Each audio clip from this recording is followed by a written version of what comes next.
നമ്മളുടെ Lesotho ഡ്രക്കൻസ്ബർഗ് trip നമ്മൾ തുടങ്ങിയിട്ട് 3 ദിവസം കഴിഞ്ഞു. ഇന്ന് ആക്ച്വലി നമ്മളുടെ ഈ ഒരു ലാസ്റ്റത്തെ രാത്രിയാണ് ഈ ഒരു മനോഹരമായിട്ടുള്ള ഒരു സ്ഥലത്ത്. ഇത് നമ്മളിപ്പോ താമസിക്കുന്ന ഡ്രക്കൻസ്ബർഗ് സണി ലോഡ്ജിലേക്ക് നമ്മൾ ലാസ്റ്റ് വീഡിയോയിൽ തിരിച്ചു പോയിക്കൊണ്ടിരിക്കുകയായിരുന്നു. കാരണം വളരെയധികം കാട്ടുതീ പടർന്നു പിടിച്ചിട്ട് നമ്മൾ ഒരു കണക്കിനാണ് അതിൽ നിന്നൊക്കെ രക്ഷപ്പെട്ട്. കഴിഞ്ഞ വീഡിയോസിലായിട്ട് നമ്മൾ ലെസോത്തോലെയും ഡ്രക്കൻസ്ബർഗിലും ഒരുപാട് കാര്യങ്ങൾ ചെയ്തു. അതിൽ വൺ ഓഫ് ദ മോസ്റ്റ് ബ്യൂട്ടിഫുള്ളും അഡ്വഞ്ചർ ആയിട്ടുള്ള ഒരു 4x4 ഡ്രൈവ്, സണി പാസിന്റെ ഹയസ്റ്റ് പോയിന്റ്, പിന്നെ നമ്മൾ ലെസോത്തോല ഒരു മനോഹരമായിട്ടുള്ള ആട്ടിടയന്മാരുടെ ഗ്രാമം ഒക്കെ നമ്മൾ കണ്ടു. കൂടാണ്ട് നമ്മൾ ഹയസ്റ്റ് പബ്ബിൽ പോയിട്ട് നല്ല ഒരു അവിടെ ലോക്കലായിട്ട് ബ്രൂ ചെയ്ത് ഒരു ബിയർ ടേസ്റ്റ് ചെയ്തു. അതെല്ലാം ലാസ്റ്റ് വീഡിയോയിലാണ്. ഈവൻ നമ്മൾ മഞ്ഞ് കണ്ടത്, ആഫ്രിക്കയിൽ ആദ്യമായിട്ട് മഞ്ഞ് കണ്ടത്. പിന്നെ നമ്മൾ നല്ലൊരു സിപ്പ് ലൈൻ ചെയ്തായിരുന്നു. അത് വെച്ചാണ് ലാസ്റ്റ് വീഡിയോ ഞാൻ അവസാനിപ്പിച്ചത്. അങ്ങനെ ഭയങ്കര ക്ഷീണിച്ചാണ് നമ്മൾ ഈ ദിവസം തിരിച്ചു വന്നത്. നല്ല സിപ്പ് ലൈൻ ആക്ടിവിറ്റി ഹെക്ടിക്കായിരുന്നു. ഒരു 8-9 കോഴ്സ് മരത്തിന്റെ ഇടയ്ക്കോടെ ഇങ്ങനെ സിപ്പ് ലൈൻ ചെയ്ത് പോണത്. അത് കഴിഞ്ഞിട്ട് വന്നിട്ട് വേണം നമ്മൾ തിരിച്ച് കുക്ക് ചെയ്യാനുള്ള പരിപാടികളൊക്കെ ചെയ്യാൻ നോക്കിയത്. അതിന് മുന്നേ നമ്മളുടെ ഗേൾസ് ഗാങ്ങിലെ ആൾക്കാർ മുഴുവൻ റീൽസ് ഒക്കെ എടുക്കണതിൽ ഭയങ്കര ബിസി ആയിരുന്നു. നമ്മൾ ബിരിയാണിയാണ് ഉണ്ടാക്കണത്. ഇത് എന്ത് ബിരിയാണിയാ? കേരള ബിരിയാണിയാണ്. കേരള ബിരിയാണി ജെയിനും ആഷ്ലിയാണ് ഉണ്ടാക്കാൻ പോണത് കേട്ടോ. ഹൈ പ്രതീക്ഷകളാ ബിരിയാണിയും. അതിനുശേഷം എല്ലാവരും കുക്കിങ്ങിലേക്ക് ബിസിയായി. ഇന്ന് ആക്ച്വലി നല്ല ബിരിയാണി ഉണ്ടാക്കാന്ന് ആഷ്ലി പ്രോമിസ് ചെയ്തായിരുന്നു. അപ്പൊ ആഷ്ലിയുടെ ബിരിയാണിക്ക് വേണ്ടി എല്ലാവരും വെയിറ്റ് ചെയ്തുകൊണ്ടിരിക്കുകയായിരുന്നു. ഭീകരമായ ബിരിയാണി കുക്കിംഗ് നടന്നുകൊണ്ടിരിക്കുകയാണോ? മാസ്റ്റർ ഷെഫ് അടുക്കളയിൽ കയറിയിട്ടുണ്ട്. ആഷ്ലിയുടെ ബിരിയാണിയാണ് ഇവിടെ ഉണ്ടാക്കിക്കൊണ്ടിരിക്കുന്നത്.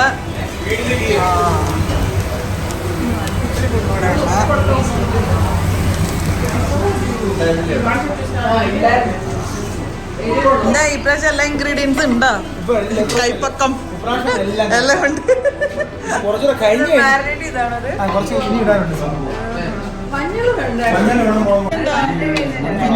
ചില്ലി ചിക്കൻ ഫ്രൈ, വെജ്,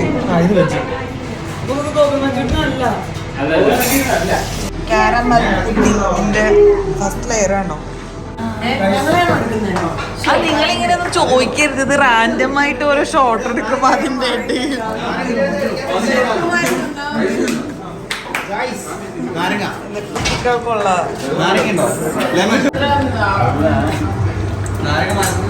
നമ്മൾ മിക്സ് ചെയ്യുമ്പോൾ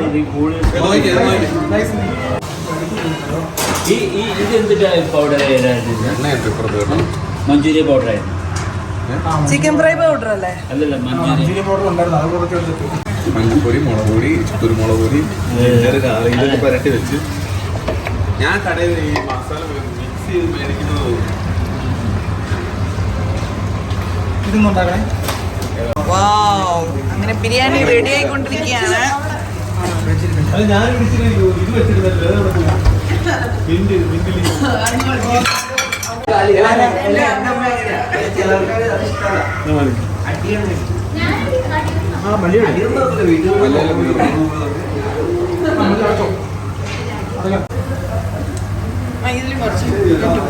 നിങ്ങൾക്ക് നെയ് വേണം?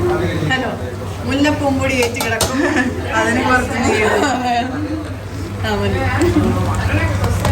ഇതിൽ വെജിറ്റബിൾ ഒന്നും കാണാനില്ല. ഗീ റൈസ് ആണോ?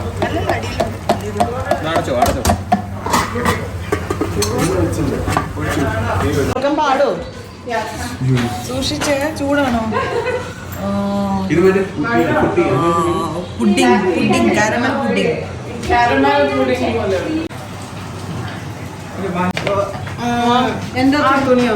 ഈ തുണി ഇട്ടാ മതിയോ? ചൂടാണോ? അടിപൊളി, നല്ല ഭംഗിയുണ്ട്.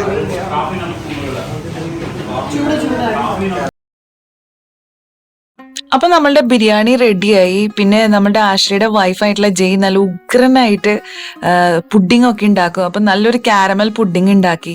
പിന്നെ വെജുകാർക്ക് വെജ് ഐറ്റംസ് ഉണ്ടായിരുന്നു. മാത്രമല്ല നമ്മള് ലാസ്റ്റ് ദിവസമാണല്ലോ, അതുകൊണ്ട് ഇത്തിരി ഒന്ന് റിലാക്സ് ചെയ്ത് ചില്ലാക്കാന്ന് വിചാരിച്ചു. സേമിയ പായസം, എനിക്കിഷ്ടമുള്ള പായസം. ഇതാണ് കൂടുതൽ കഴിക്കാൻ പറ്റുന്ന പായസം.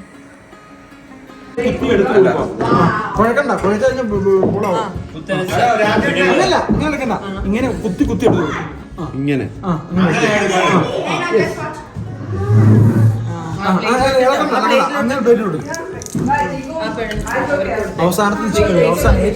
നമ്മുടെ ബിരിയാണി റെഡി ആയിട്ടുണ്ട്.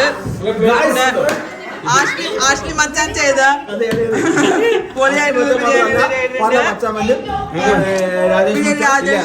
രാജേഷ് മച്ചാനും ഹെൽപ്പ് ചെയ്തിട്ടുണ്ട്. കൊടുത്തേക്കാം. അമൃത മച്ചാൻ Auntie, you know what she said? Looks like you're getting another baby. എന്നിട്ട് ആ അവസ്ഥയാണ്. She's saying that looks like എന്താ പീസൊക്കെ മാറ്റിക്കൊണ്ടിരിക്കുന്നത്. പോഷൻ കൺട്രോൾ ആണ്.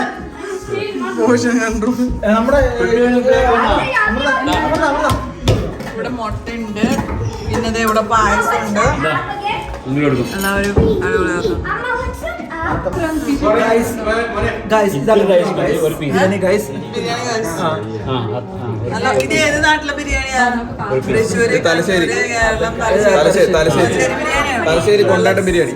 തലശ്ശേരി കൊണ്ടാട്ടം ബിരിയാണിയാണ്. ഇങ്ങനത്തെ ഒരു ബിരിയാണി നമ്മൾ കേട്ടിട്ടില്ലല്ലോ. ഇത് തമ്മിലെന്തോ മിക്സ് അടിച്ചിട്ടുണ്ട്.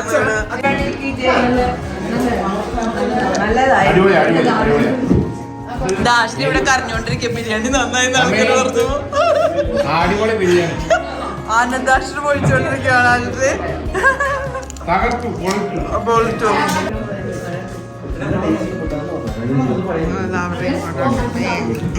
എങ്ങനെയുണ്ട് ബിരിയാണി? അടിപൊളിയായിട്ട്. ബിരിയാണി വെജ് ബിരിയാണിയാണോ ചിക്കൻ ബിരിയാണിയാണോ? എല്ലാം ഉണ്ട്. സൂപ്പറാണോ? Biryani nice. Do you like the biryani? സത്യം പറയാലോ, ഇവിടെ നമ്മൾ സെൽഫ് കാറ്ററിംഗ് വീടായതുകൊണ്ടും എല്ലാം നമുക്ക് കുക്ക് ചെയ്തെടുക്കാൻ പറ്റും. ആഷ്ടി നല്ല അടിപൊളിയായിട്ടുള്ള ബിരിയാണി ഉണ്ടാക്കി. ബിരിയാണി, നല്ലൊരു മുട്ട, പിന്നെ പപ്പടം, പിന്നെ എന്താ, ഇതൊക്കെ കൂടിയിട്ട് കഴിക്കുമ്പോണ്ടല്ലോ ഒടുക്കത്തെ ടേസ്റ്റ് ആയിരുന്നു. നമ്മളെല്ലാവരും ഭയങ്കരമായിട്ട് എൻജോയ് ചെയ്തു. അത് കഴിഞ്ഞിട്ട് നമ്മൾ കുറച്ച് ഗെയിമൊക്കെ കളിക്കാൻ തുടങ്ങി.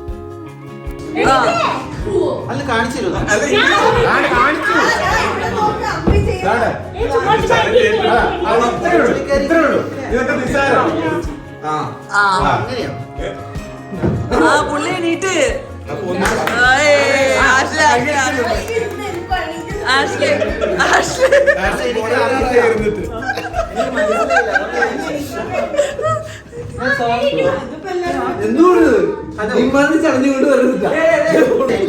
എനിക്ക്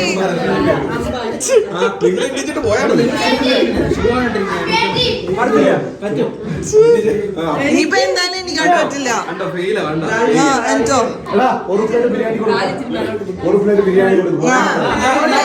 ആ സ്ഥലത്ത് വെയിറ്റ് കൊടുക്ക്. എനിക്ക്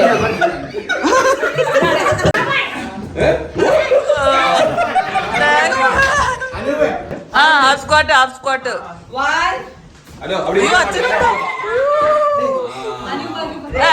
അനുപ ഇവിടെ വന്നിക്ക, അവളെ ആട്ടത് പോയിക്ക്. Go go. 1 2 3 4 5 6 7 8 9 10 11 12. ബാലാജിയെ പ്രത്യേകം ശ്രദ്ധിക്കുക. 16 17 18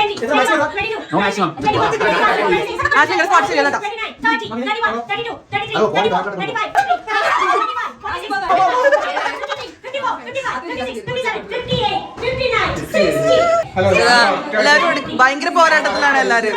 ശരാ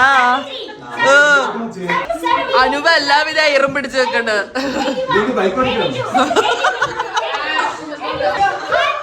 101 102 നവീൻ പിന്നെ തോറ്റ് പിന്മാറിയിരിക്കുന്നു. ആഷ്ലി,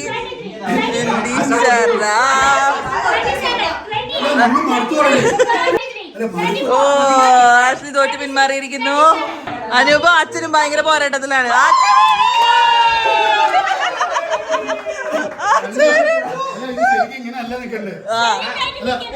ഇങ്ങനെ കാല് ഫ്ലാറ്റ് ആയിട്ട് വെച്ച് കഴിഞ്ഞാൽ 200 250 ഒക്കെ നിൽക്കാം. ഇങ്ങനെ നിൽക്കേണ്ടത്. മര്യാദക്ക് മടങ്ങിയിരിക്കണം. ഇങ്ങനെ നിൽക്കേണ്ടത്. അല്ലല്ല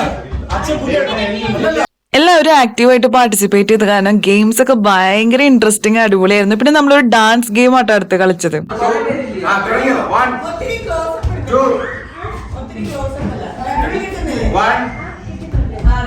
ഇൻസ്റ്റഗ്രാമിലൊക്കെ ഒരുപാട് കണ്ടിട്ടുള്ള ഒരു ഗെയിമാണിത്. ആദ്യം ഒരാള് ഡാൻസ് കളിച്ച് കാണിക്കും, അത് എല്ലാവരും ഇങ്ങനെ റിപ്പീറ്റ് ചെയ്ത ക്യൂ എൻഡ് വരെയുള്ള ആള് ഇത് കറക്റ്റ് ആയിട്ട് കാണിക്കണം. ഇതാണ് ഗെയിം.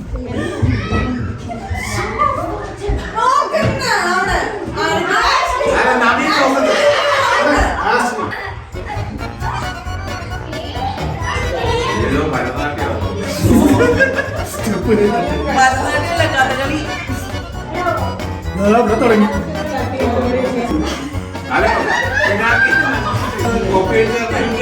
എന്ത് ചെയ്യണം? തിരിയണോ?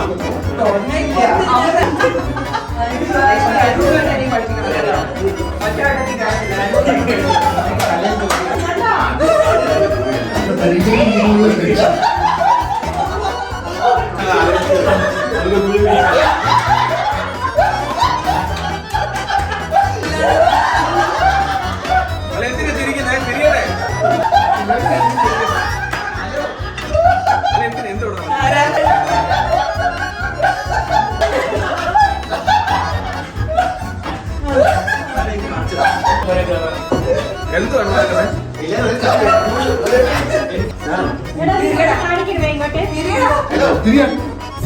എന്ത് കാണിച്ചേ.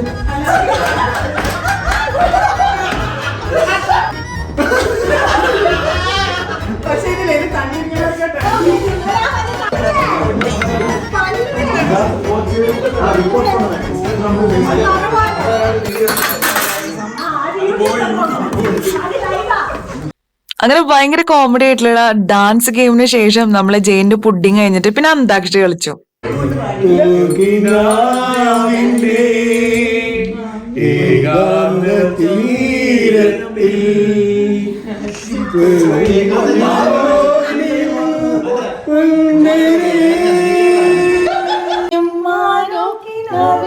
പടികടന്നെത്തുന്ന പദനിസ്വനം പിന്നെയും പിന്നെയും മാറോ നിലാവത്ത് ശാന്തമായി തലോടും ങ്ങളെ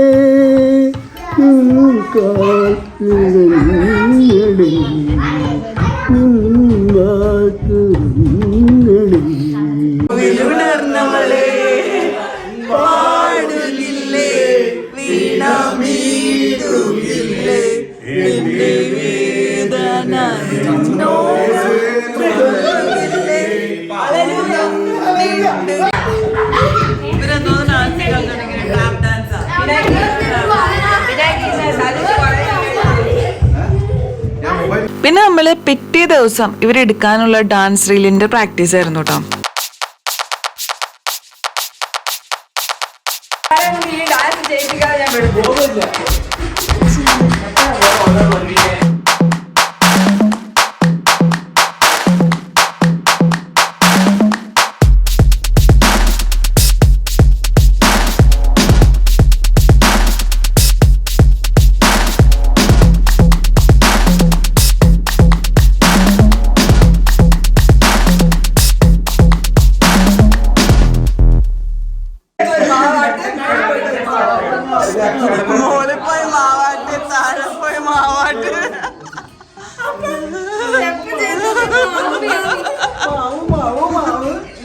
ഇന്ന് നെക്സ്റ്റ് ഡേ മോർണിംഗ് ആണ്. നമ്മൾ കുറച്ച് ബ്രെഡും സോസേജും ഒക്കെ ടോസ്റ്റ് ചെയ്തെടുത്തു, കുറച്ച് മഷ്റൂം മുട്ടയൊക്കെ. ഞാൻ വന്നപ്പോഴേക്കും ലേറ്റ് ആയി, എല്ലാം കഴിഞ്ഞു. നമ്മൾ ഇന്നിപ്പോൾ ചെക്കൗട്ട് ചെയ്ത് പോകാൻ പോകട്ടോ. പിന്നെ പറയാതിരിക്കാൻ വയ്യ, ഈ ഒരു വീട്ടിൽ പാത്രം കഴുകാനും അടിച്ചുവാരി വൃത്തിയാക്കാനൊക്കെ ഈ ഹെൽപ്പേഴ്സ് ഉണ്ടായിരുന്നു. അപ്പോൾ ഇന്ന് നമ്മൾ ഇവിടുന്ന് വിട പറഞ്ഞ് പോവാണ്. ഇത്രയും വലിയൊരു മലയാളി ഗ്രൂപ്പിന്റെ ഒപ്പം ഞാൻ ആദ്യമായിട്ടാട്ടോ ട്രാവൽ ചെയ്യുന്നത്. എസ്പെഷ്യലി 16 പേരുണ്ടായിരുന്നു, കുട്ടികളും മുതിർന്നവരും വെജിറ്റേറിയൻസും നോൺ വെജിറ്റേറിയൻസും പ്രായമായവരും, അങ്ങനെ ഒരുപാട് പേരും ഉണ്ടായിരുന്നു ഈ ട്രിപ്പിന്. ഞാൻ ഇവരുടെ കൂടെ ഈ ഒരു ഗ്രൂപ്പിന്റെ ഒപ്പം ആദ്യമായിട്ടുള്ളൊരു ട്രിപ്പാണ്. അപ്പോൾ ട്രിപ്പ് തുടങ്ങണേക്ക് മുന്നേ തന്നെ എനിക്ക് ഇത്തിരി ടെൻഷൻ ഉണ്ടായിരുന്നു കേട്ടോ, എങ്ങനെ ഇരിക്കും ഇത്രയധികം ആൾക്കാരെ എങ്ങനെ മാനേജ് ചെയ്യുന്നൊക്കെ. പക്ഷെ പറയാതിരിക്കാൻ വയ്യ, വളരെ ഓർഗനൈസ്ഡ് ആയിട്ടുള്ള, വളരെ ഫ്രണ്ട്ലി ആയിട്ടുള്ള, വളരെ എന്താ പറയുക കാലത്ത് 7 മണിന്ന് ഒരു സമയമുണ്ടെന്ന് വെച്ചാൽ എല്ലാവരും റെഡി ആയിരുന്നു ട്രിപ്പിന് വേണ്ടി എവിടെ പോവാനും. അതുകൊണ്ട് ഒരിക്കലും ഒരു ഡിലേ ഒന്നും ഉണ്ടായിരുന്നില്ല. അമൃതയ്ക്ക് ഒരു കുഞ്ഞു വാവ ഉണ്ടായിരുന്നു. എന്നിട്ടടക്കം ആ കുഞ്ഞു വാവയുടെ ഒരു എന്താ പറയുക കരച്ചിലോ അല്ലെങ്കിൽ ബഹളം ഉണ്ടാക്കലോ അല്ലെങ്കിൽ ഫുഡ് കഴിക്കാൻ ടൈം എടുക്കലോ അങ്ങനെ ഒരു പ്രശ്നം ഉണ്ടായിരുന്നില്ല എന്നുള്ളത് ഞങ്ങൾ ആക്ച്വലി അന്തിച്ചു പോയായിരുന്നു. കാരണം ഞാൻ ഒരുപാട് ട്രിപ്സ് പോയിട്ടുണ്ട് ഒരുപാട് ഗ്രൂപ്പിൻ്റെ ഒപ്പം. പക്ഷെ ഇത്രയും കോർഡിനേറ്റഡ് ആയിട്ടുള്ള ഒരു ഗ്രൂപ്പിന് ഇത്ര ഫണ്ണും എന്താ പറയുക അൾട്ടിമേറ്റ് ഫണ്ടായിരുന്നു ഇത്രയോടെ ദിവസം ഉണ്ടായിരുന്നെങ്കിൽ എന്ന് ഞാൻ ആഗ്രഹിച്ചു. അപ്പോൾ അത്രയും നല്ലൊരു ട്രിപ്പായിരുന്നു. അപ്പോൾ ഡ്രാക്കൻസ്ബർഗ് ലെസോത്തോ ട്രിപ്പ് നിങ്ങളെല്ലാവരും ഇഷ്ടപ്പെട്ടു എന്ന് വിചാരിക്കുന്നു. അപ്പോൾ ഇന്ന് നമ്മൾ ഇവിടുന്ന് ചെക്കൗട്ട് ചെയ്ത് പോവാണ്. അപ്പോൾ ഇതോടുകൂടി നമ്മുടെ വീഡിയോ ഇവിടെ അവസാനിക്കാം കേട്ടോ. നിങ്ങൾക്ക് എല്ലാവർക്കും വീഡിയോ ഇഷ്ടമായെന്ന് വിചാരിക്കുന്നു. ഇഷ്ടമായെങ്കിൽ നമ്മളെ സപ്പോർട്ട് ചെയ്യാൻ മറക്കരുത്. Bye bye.